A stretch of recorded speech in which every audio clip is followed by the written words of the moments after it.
बिल्कुल बैठ जाइए। वाह, वेल ग्रेट, यस। और तो हम बता दें भाई साहब कि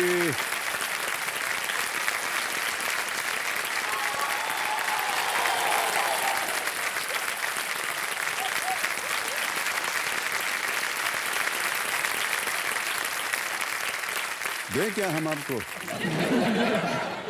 ये टिश्यू देना हमारा काम है, लेकिन महिलाएं जो आती हैं उन्हीं को हम देते हैं। तो देखिए सज्जनों, मेरे सामने हॉट सीट पर आ गए हैं श्रेयस राजेंद्र सेठी जी। ये एक ऑयल मिल में डायरेक्टर हैं, पुणे महाराष्ट्र से आते हैं। बहुत बहुत स्वागत है आपका श्रेयस जी। धन्यवाद। तो अब आप आ गए हैं इस गर्म कुर्सी के ऊपर, कैसा लग रहा है आपको? पहले तो सर आपका ऑरा है, आपका ऑरा यहाँ आते ही फील होगा। काहे हम ये प्रश्न पूछ लेते हैं? सर सर एक बात आपको बता दें, इस कुर्सी पर बैठ करके केवल उत्तर दीजिए, झूठ बोलना आपको अलाउड नहीं है। नहीं, बिल्कुल झूठ नहीं, इसका 1% भी झूठ नहीं है। जो हमें लगा उठते ही, पहले तो यकीन नहीं आ रहा है कि हम साक्षात अमिताभ बच्चन के सामने बैठे हुए हैं। हे भगवान, और हमको भी यकीन नहीं हो रहा कि साक्षात हम श्रेयस जी के सामने बैठे हैं। मैंने स्क्रीन की तरफ या कौन आ रहा है ये देखा ही नहीं, फास्टेस्ट फिंगर फर्स्ट। जैसे ही आपके मुंह से मेरा नाम सुना, हम तो पगला गए बस। बहुत बहुत बधाई आपको श्रेयस। Yes, thank you. और आप एक डायरेक्टर हैं ऑयल मिल के। यस। कितने बरस हो गए आपको डायरेक्टर पे? तो एक्चुअली ये जो ऑयल मिल है, इसका नाम है मंगलम ऑयल मिल्स प्राइवेट लिमिटेड जी। ये अहमदनगर जिले के सुपा MIDC में स्थित है। तो एक्चुअली वहाँ होता क्या है, एडिबल ऑयल जो होता है ना, मतलब ग्राउंडनट ऑयल, मूंगफली का तेल, इसको एक्सट्रैक्ट करने का काम वहाँ पे होता है। मूंगफली के तेल को, जो नेचुरल होता है काफी, और जो स्वदेशी होता है, जो पूरी तरह से भारत में बनता है। बहुत कम तेल होते हैं जो जैसे ही फल से निकलते वैसे खाए जा सकते हैं। तो उसमें से जो एक तेल है, ये मूंगफली का तेल है। तो ये हालांकि अभी बिक्री के लिए सिर्फ पुणे में ही अभी कार्यरत है, लेकिन हाँ, धीरे धीरे ये बिजनेस जो है ये फैलाना है।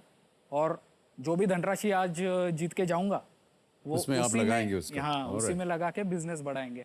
बड़े स्वादिष्ट होती है मूंगफली भाई साहब। तेल भी उतना ही मीठा होता है, खाने का स्वाद बढ़ा देता है। अच्छा। इनफैक्ट ये जो मिल जब आई पहली बार, ये आई 1996 में। अच्छा। इसका ओनर कोई और था। इस कंपनी में मेरे पापा अकाउंटेंट थे।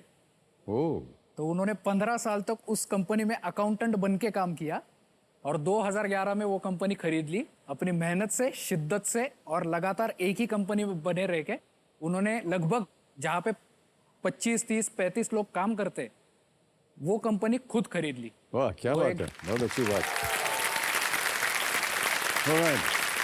श्रेयस जी, कंपेनियन के रूप में आप किन किन को लाए हैं? बहुत सारी हम देख रहे हैं महिलाएं बैठी हुई हैं आपके पीछे। पत्नी, मम्मी और पापा। अरे वाह, ओके, बहुत बहुत स्वागत आपका, तालियां बज जाए इनके लिए। और श्रेयस जी, हम देख रहे हैं कि आप काफी फिट हैं, यानी अभी पत्नी जी का जितना खाना होना है वो आपने ज्यादा खाया नहीं है। तो फिटनेस की वजह बताइए आप अपना।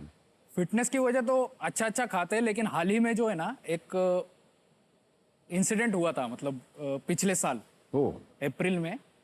मेरी मम्मी है जो यहाँ बैठी है, मतलब बिल्कुल लगेगा नहीं उसको देख के, वो पिछले साल अप्रैल में ब्लड कैंसर से डायग्नोज हुई थी। gosh. तो ब्लड कैंसर से जब डायग्नोज हुई थी, तब उसे हम पुणे में एक हॉस्पिटल है दीनानाथ मंगेशकर, वहाँ लेके गए। तो डॉक्टर समीर मेलिन की रेंज से मिलने गए।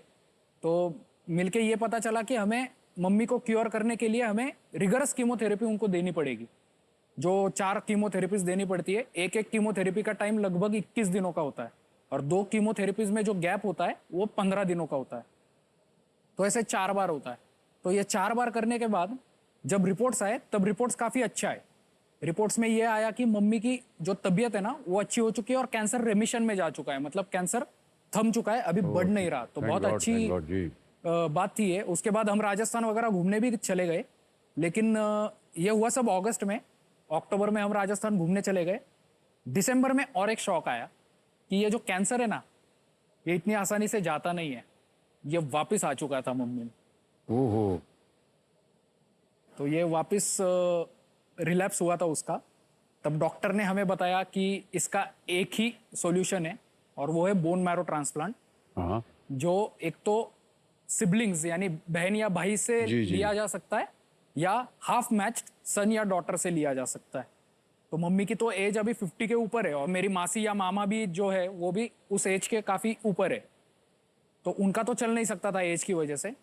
तो इसीलिए डॉक्टर ने मेरा सिलेक्शन किया कि मेरा बोन मैरो जो है, मेरा स्टेम सेल जो है वो उसमें donate इंस्टॉल किया किया जाएगा, जाए। जी। और वो करते वक्त 1 हफ्ते तक, मतलब मम्मी को फिर से बोन मैरो से पहले उसको 1 हफ्ते तक कीमोथेरेपी, बहुत ही स्ट्रॉन्ग कीमोथेरेपी दी जाती है, जिसमें उसका जो खुद का बोन मैरो है उसको निष्क्रिय कर दिया जाता है। मतलब उसका जो बोन मैरो है वो और सेल्स नहीं बना रहा है अभी। और ये 7 दिन इंपॉर्टेंट होता है क्योंकि उसको कीमोथेरेपी शुरुआत करने के बाद उन 8 दिनों में मुझे इंजेक्शंस दिए जाते हैं मेरे काउंट्स अच्छे करने के लिए, और 8 दिन बाद मुझे ये बोन मैरो डोनेट करना होता है। तो अगर मुझे खांसी भी आई ना, तो भी ये बहुत खतरनाक बात होती है और मैं अनफिट हो जाता हूँ डोनेट करने के लिए, और दूसरा कोई रेडी नहीं है और मम्मी का बोन मैरो समाप्त हो चुका है।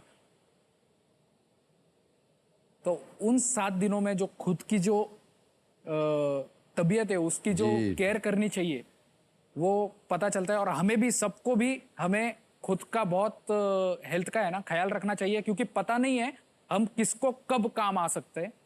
और जैसे मैं मम्मी के लिए, मतलब मेरी माँ के लिए मैं जो कर सकता हूँ ना, ये तो बहुत अच्छी बात बताई आपने सर, बहुत बहुत बधाई आप।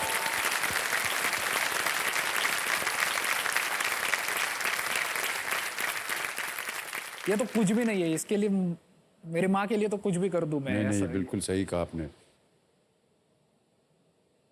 सराहना करते हैं आपकी शेयर्स। Yes, और पुष्पा जी, आप जल्दी से जल्दी स्वस्थ हो जाएं, हम सबकी यही प्रार्थना है। और सुपुत्र हैं आपके, ये आपकी देखभाल के लिए हैं। मेरी माँ को तो आपसे मिलने की इतनी इच्छा है कि मतलब मैं बोल ही नहीं आज सकता, मिलिए। वो अभी सपना साकार हो गया भी आज। यकीन नहीं कर सकता। वो हमेशा केबीसी टीवी पे लगाओ तो श्रेयस जाना, बच्चन साहब से एक बार तो मिलना है, एक बार तो मिला दे। हमारा तो बहुत बहुत धन्यवाद आपका। अभी जब खेल खत्म होगा आपसे मिलेंगे, बात करेंगे आपके साथ। होगा। और एक चीज थी सर, जी जी। ये जो प्रोसेस होता है ना, ये काफी कॉस्टली होता है। मतलब अगर बिना पैसों की बैकग्राउंड के ये चीज उसके साथ होती है तो खर्चा बहुत है सर, और वो उठा नहीं पाएंगे। तो ये जो देखा है ना, हम तो चलो पापा की वजह से ना, जो भी प्रोसेस था उसमें लोन मिलने की तो संभावना थी कि लोन तो ले सकते थे। मतलब हॉस्पिटल ने ऑफर भी किया था कि अगर जरूरत हो, इतनी बड़ी धनराशि, मतलब लगभग 25 से 30 लाख रुपए लगने वाली ये प्रोसेस है, जी। तो चैरिटी या इसमें भी हो सकती है। तो उसमें आप करना चाहोगे क्या? तो पापा का ये डिसीजन था, जिनके संस्कार मेरे ऊपर भी है, कि अगर हम वो ले लेना, अगर हम वो चैरिटी ले लेना, तो जिसे सच में जरूरत है ना, वो चूक जाएगा उससे। ओहो, ये है।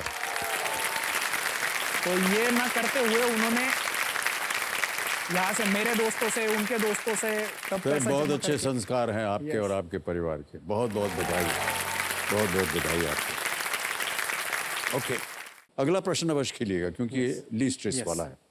11वां प्रश्न 6,40,000 रुपए स्क्रीन के ऊपर ये रहा।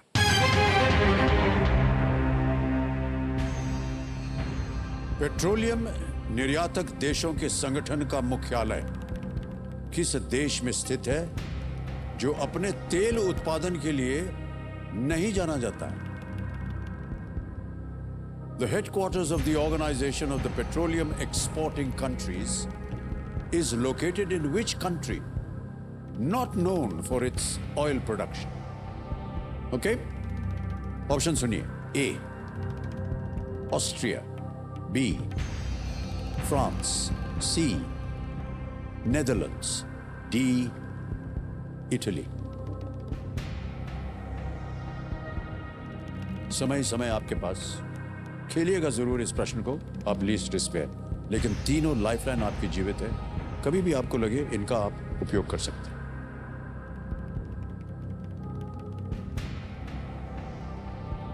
Organisations of the petroleum exporting countries, मतलब ओपेक, इसमें सारी मिडल ईस्ट की कंट्रीज आती है जो ऑयल प्रोड्यूस करती है। हालांकि मैं रिकॉल नहीं कर पा रहा हूँ इसका हेडक्वार्टर्स कहाँ है, लेकिन इसका हेडक्वार्टर जो है वो पेरिस में नहीं है, एम्स्टर्डम में भी नहीं है, और रोम में भी नहीं है। तो इसका हेडक्वार्टर जो है वो ऑस्ट्रिया के कैपिटल वियना में अवश्य होना चाहिए। इसीलिए सर मैं ऑप्शन ए, ऑस्ट्रिया को ताला लगाना चाहूँगा।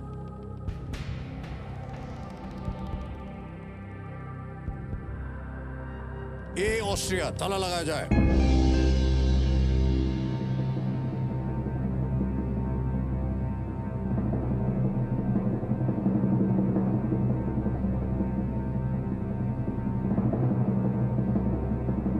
श्रेयस, बधाई हो, आपको ये बिल्कुल सही जवाब है। Well done, Shreyas.